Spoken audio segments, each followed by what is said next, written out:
Has there been a pandemic greater than was seen during the COVID-19 episode? Now, this was presented to us as such a threat that it was necessary to lock down the whole world. But if we are honest, and if we do just a little bit of research, we will very soon discover that the reaction to COVID-19 was way beyond a rational response, especially when placed within a historical context, let alone a scientific one. The Black Death was far worse, as was the Spanish flu. I think I need to be clearer, maybe. I think I should reframe the question. What is the biggest pandemic the world has seen in terms of infection and death? What am I talking about? Well, stick around and find out.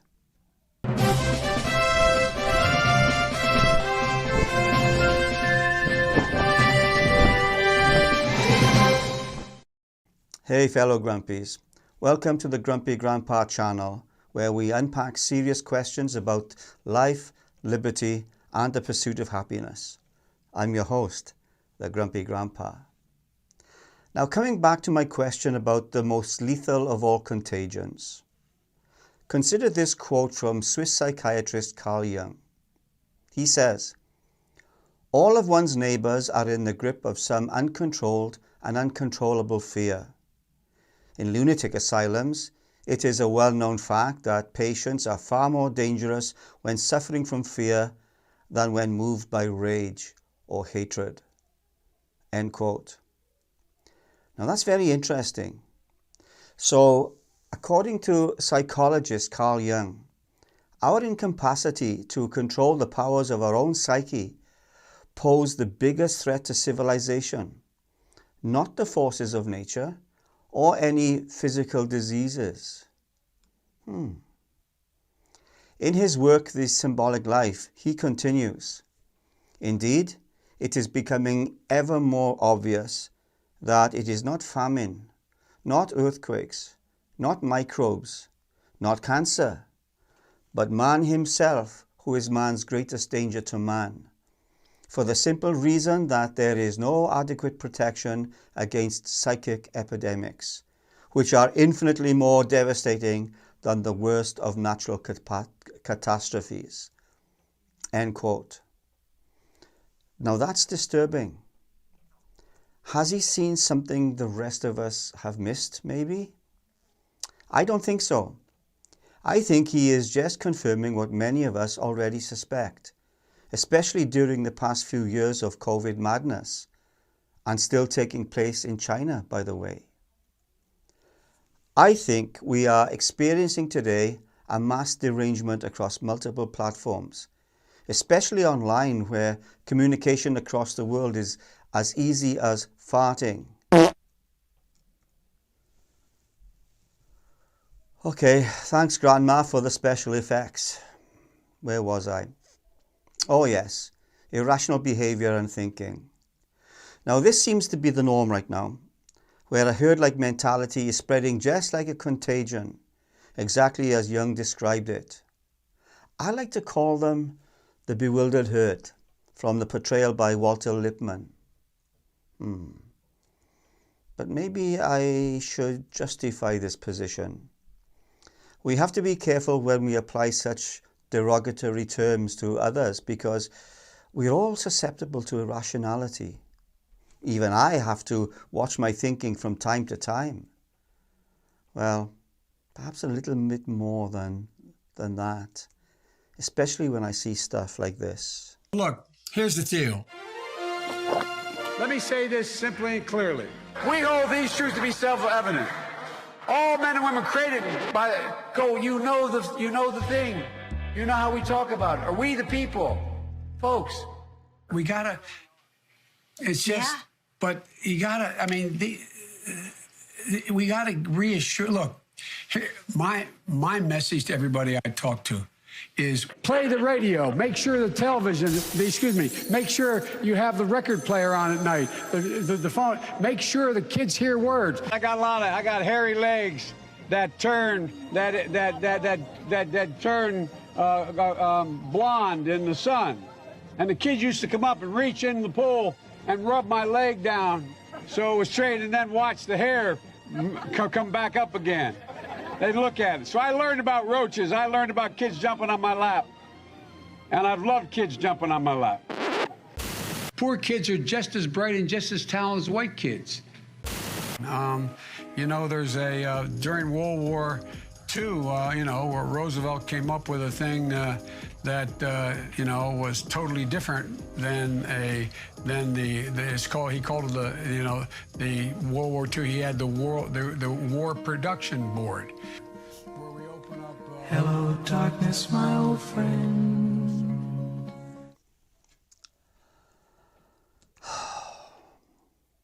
So how does this happen? No, not the Biden thing. We all know how that happens. It's called age. How do we get infected with the mind virus, or Wetiko as the Native Americans call it? The best way to explain this is to play a section of a sound clip I came across which describes Wetiko to a T. What you will hear is Dr. Robert Malone, the inventor of mRNA and DNA vaccines, and is an internationally recognized scientist and physician. He is referring to Professor Matthias Desmet, professor in clinical psychology at the Faculty of Psychology and Educational Sciences at Ghent University in Belgium. And he is reflecting on Matthias's thesis of what mass formation is. Listen to this. Matthias Desmet.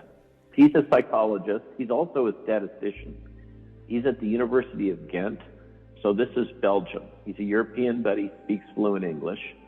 Many of us are very impressed by his thinking. Bobby Kennedy, for instance, has met with him personally and spoken to him about his theories, as have many of my peers. I think Matthias is onto something, and he calls it mass formation psychosis.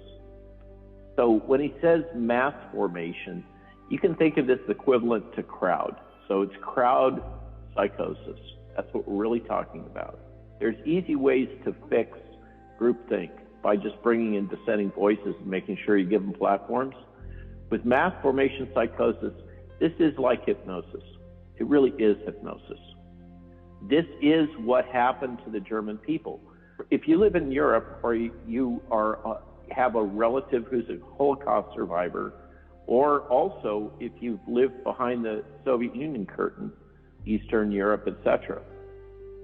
This is a fundamental problem that people have, is understanding how can, for instance, the German people who are highly educated, very liberal in the classic sense, Western thinking people, how could they go so crazy, so deep into crazy land that they were doing what they did to the Jews? How could this happen to a civilized people? And this is the explanation for that. It has been a major focus of academic inquiry for decades and decades in Europe. So with what we're experiencing here, you have to have a set of preconditions. And walk with me back to, remember 2019? It seems like forever ago. The precursors for mass formation psychosis is you have to have a situation in which the population is decoupled from each other. They don't have social bonds. Everybody on their little cell phones and everything else, okay, where we're fragmented into our communities, Facebook communities and other things. Yes, they're tribes, but we're now in a situation where there's sub tribes. Everybody's fragmented. Nobody's feeling connected, okay? There's got to be a lack of sense making. The world has to somehow not make sense. What's happening in the world? It just seems to be overwhelming. Things don't make sense. Remember how we were all kind of thinking this back in 2019 and we had the elections and what was going on? Clearly there's big forces at work there and nothing made sense. This leads to free-floating anxiety, which is the source of the greatest psychological pain. And my wife, for example, experiences this all the time. Many people do. So for her, she has this chronic sense of anxiety. She wakes up in the middle of the night, suddenly alerted to something that she's been dreaming about. So this sense of free-floating anxiety, things don't make sense. We're no longer connected to each other. And we also have free-floating discontent that things aren't right and I don't like it very much and I'm not sure where to put my finger on it. A lot of us had this feeling. Now think about what happened when the virus broke out. The world obsessed over this virus. Suddenly, every software person in the world was an expert on molecular virology and epidemiology. I had to deal with them, you know? We all suddenly became obsessive experts, spending all our time on the media trying to figure out what the heck is going on because it didn't make sense. And we're trying to protect our children and everything else. When these conditions happen and then the entire population gets focused on one thing, it forms something akin to hypnosis, where all they can think about, they're totally obsessed with that one thing. This is what happens with hypnosis, is you can hypnotize somebody and get them to focus on just one little tiny thing. And you can do surgery on them. They won't feel it. This is a fundamental phenomena of the human mind, is this ability to become hypnotized by focusing all of your attention on one small thing. Once that happens, people lose their ability to have rational thought and judgment. Even if you weren't obsessed, you had all this fear porn coming at us all the time, 24/7, through every channel. Now, was this intentional or was it just selling clicks? There's a lot of signs that there was an intentional component here, that we're sitting in a situation in which we have been actively managed psychologically by some entity that has financial benefit or power to gain from doing this. This gets to the point about global totalitarianism. But regarding mass formation psychosis, once this happens, there's two key things. Everybody gets focused. They have this fusion of their discontent, this focus on a thing, and then leaders step in that seize this moment. And when they're identified as leaders or they're promoted as leaders, and the crowd can see no evil, they can hear no evil, they can speak no evil. And those leaders can say anything. It does not have to be true, and the crowd will believe it. Furthermore, with this kind of process, mass formation psychosis, that we saw in 1930s Germany, and we've seen in other situations, outside dissenters, anybody who says something that is contrary to the narrative must be attacked. These situations must have a common enemy. This was well described in the 1984 book of George Orwell, where there was this constant threat of the Eurasian forces. They were nebulous. One never really knew where they were or if they were going to attack, but they were always used to drive fear in the crowd.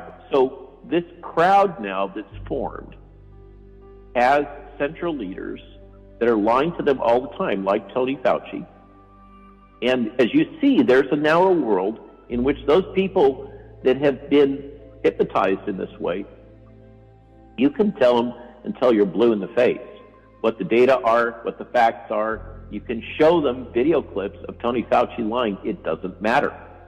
I was in Tampa the other day, and a physician asking questions came up in the line, brokenhearted. She has many other physicians and medical professionals in her family, and she's disaffected from all of them. And she said, it doesn't matter how much information I provide to them, how many papers I provide to them, what data I provide to them, they can't hear it. And it's true. They literally can't. They are hypnotized. This has happened all over the world. It's been actively promoted. It is the consequence of all this censorship and propaganda that we've been subjected to. And when it seems to you that the rest of the world has gone mad, the truth is they have. Okay? And the question is, what can we do about it? So I spoke to Matthias about this, about where does he see this going? And it's really a bit grim. He thinks that this mass psychosis has developed to a point where The global totalitarianism is unavoidable. It will sweep over us. We're seeing it in Austria. Number one, they're locking down during the holidays. And they say, you will be vaccinated. Now, that flies in the face of the data, which shows the vaccination won't stop the spread of the virus. It doesn't matter. They will impose the vaccines on you. They're talking about doing this in Germany. They're talking about all kinds of mandates in the United States, like you say, including for the children. Think that through, okay? So this is happening, and Matthias believes that it's now to a point that it is going to progress through the population, whether we like it or not. We have to continue to try to provide information, accurate information. There's a couple things we can do. We can substitute the fear of the virus, which is irrational, for a greater threat. We can break through to people if we help them to understand that what we're seeing is a coordinated global focus on deploying a global totalitarian solution. Totalitarianism is a bigger boogeyman than the virus is by far. Losing control to Bill Gates and the World Economic Forum and BlackRock and Vanguard is a bigger threat than SARS-CoV-2 is for you or your children by far. Okay? And people can hear that. They can see it. Matthias has tested it. And you can break this fusion in their minds if you give them something that's even of greater concern, which is loss of their freedom. When you make it clear to people that they're on the threshold of losing their rights, they get activated. So this is one topic area that a lot of people get. And often the breakthrough thing is they're going to force my kids to take the jab. And suddenly people wake up with that one also. But the problem is all those underlying things haven't been fixed. The real problem, to be blunt, is that our society is sick. It's sick in a bunch of ways. And I think the only thing that can come out of this to get us away from that, to start to heal us, is this idea of think global, act local, that is behind intentional communities. Meanwhile, while all this crazy is going on in the world, the rest of us that are able to see through for whatever reason, maybe because we got fired from our job, or we experienced mainstream media first person and realized how corrupt and twisted that world is, or maybe we experienced big science and all the corruption within big science in a very brutal first-person way. Things have caused some of us to be able to be a little more skeptical about what's going on in the world. So we can't get beyond this if we don't find some way to heal ourselves. And I think we got to start that healing process locally. The message that I've been trying to promote in these various speaking engagements is a message of healing, not division, and of trying to empower people to start building local community, telephone call lists, work through your church, whatever your organization is, build on that. Find physicians that will administer early treatment. I think that now is the time to build local community, start to form networks with each other, or providing information to older people who are often home alone, scared and not able to access the internet. There's a few courageous leaders politically in a lot of scared chickens. Basically, the Republican side is unified that these mandates are wrong. Now, we're having trouble breaking through the other side, but angry moms, I think, may be the thing that saves our democracy. So there is hope. But we still got a long way to go. But I think we've seen some significant progress. So I don't want to leave everybody thinking it's all doom and gloom. Now, this sums up everything I experienced and thought about during the pandemic. Things just didn't make sense to me in the slightest. And I had to deal with an extreme sense of anxiety for the first time in my entire life. Not that I was anxious about the virus. I had no fear of the disease at all. I actually contracted it and had to be told I had it. The symptoms were so mild. Now, I'm not playing this down. Many had severe symptoms and died. No, the fear was from the determined push towards authoritarianism, which was endorsed by many members of the bewildered herd. That's what terrified me the most. Even now, I see people wearing N95 masks while driving alone in their cars. Just yesterday, would you believe? Dr. Malone says our society is sick. He's right. And the infected herd is driving us into the arms of the totalitarian, crying, "Save us." And this sickness gripping us, our species, is sustained by the noxious media, which, if you haven't yet noticed, is one of the primary forces disseminating disinformation, especially the so-called liberal media. They seem to be the worst for some reason. Remember this Hunter Biden laptop fiasco? Incriminating evidence allegedly found on a laptop belonging to Biden. Some sort of Russian disinformation campaign effort. One eternity later. Biden emails finally authenticated according to the New York Times. It's rewind time. It's a lie. Altered or fake, unverified emails. The story did not quite land due to the lack of verification. Can't be verified. What can't be verified? The laptop. Why do you say that? Well, because it can't be verified. Why don't you want to report this? This is one of the most powerful families in Washington. Liz, I'm a journalist. Okay, I would love if you guys would start doing that verification. No, we're not going to do your work for you. It's a journalist's job. Not anymore. For all we know, these emails are made up. Not really stories, just pure distractions. No serious journalist should fall for it. It's a journalist's job to find out if this is verified. The bottom line is we cannot confirm the story. Experts say the emails cannot be authenticated. The mainstream media is not reporting on this story because we can't authenticate this material. The Hunter Biden laptop material is genuine.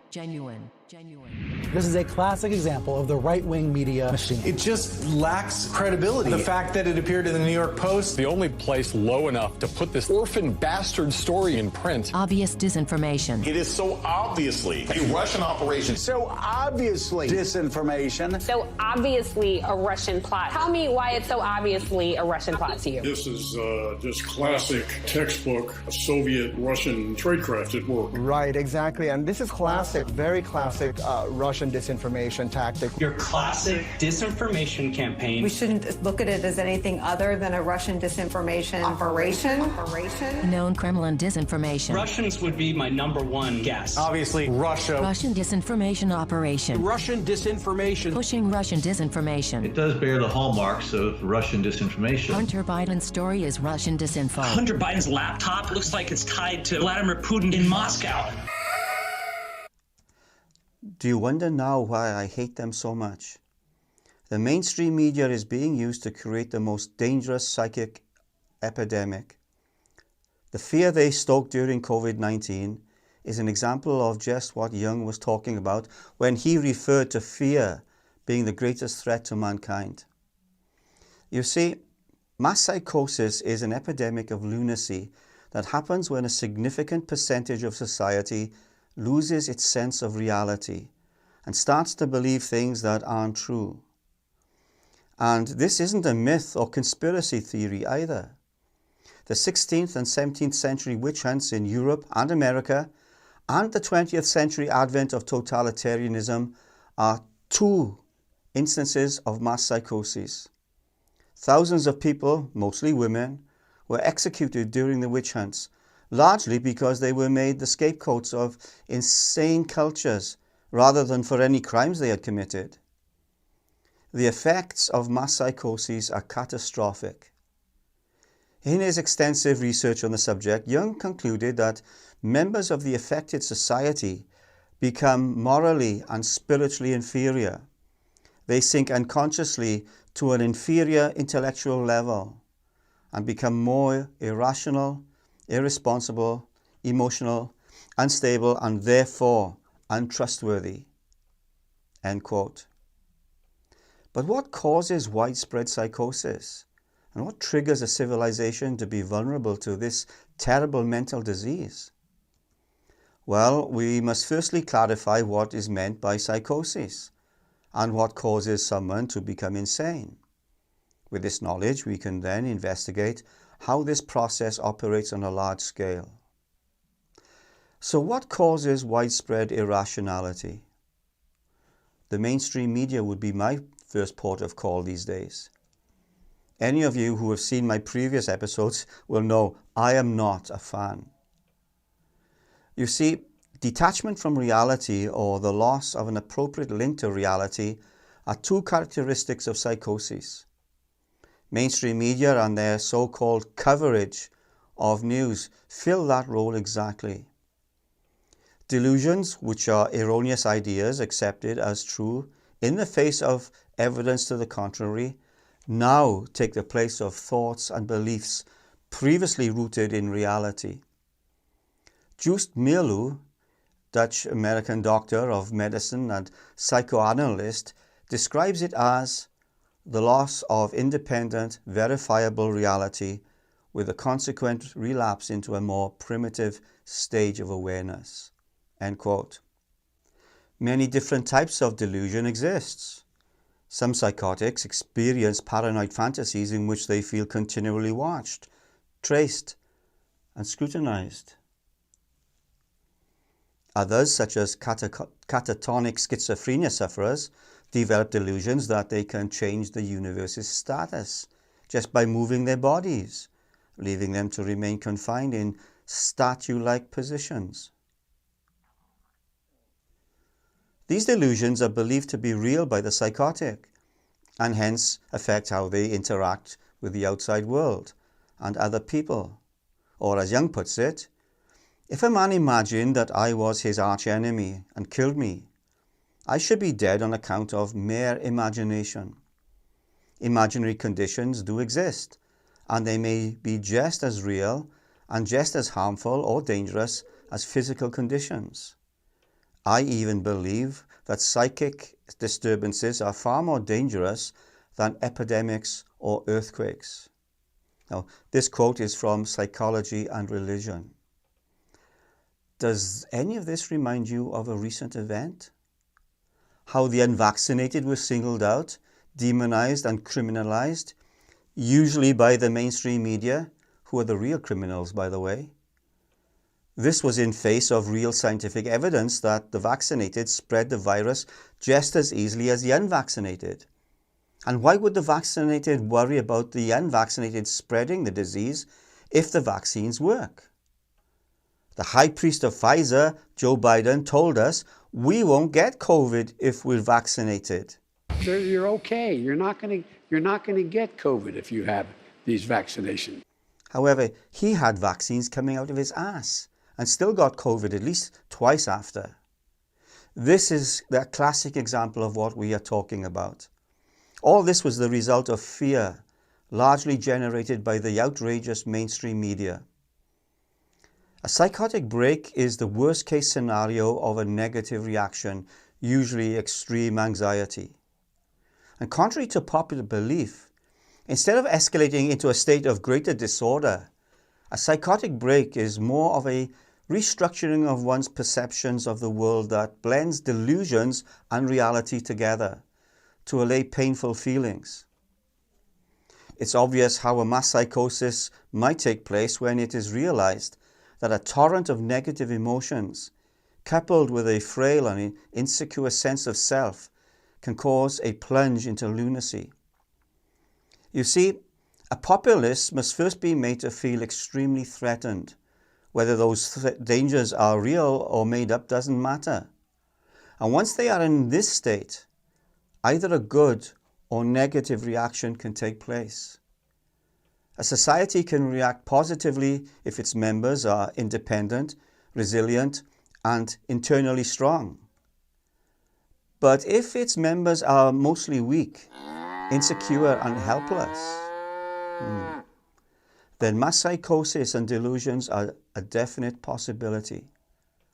In other words, high levels of stress can cause the bewildered herd to stampede and destroy all in its path.